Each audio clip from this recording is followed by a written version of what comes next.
નમસ્કાર મિત્રો, વિડીયોમાં તમારું સ્વાગત છે। જી હા મિત્રો, અત્યારે હાલ મોટા અને મહત્વના સમાચાર સામે આવી રહ્યા છે। તો મિત્રો, સમાચારમાં વાત કરીએ તો હાલ હમણાં મહાદેવના મંદિર માટે બે દેશો વચ્ચે ભયંકર યુદ્ધ ફાટી નીકળ્યું છે।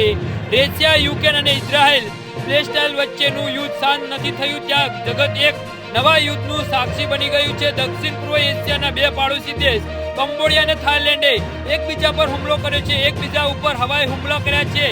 જી હા મિત્રો, કંબોડિયા અને થાઇલેન્ડ વચ્ચે લડાઈનું કારણ સરહદનો વિવાદ છે।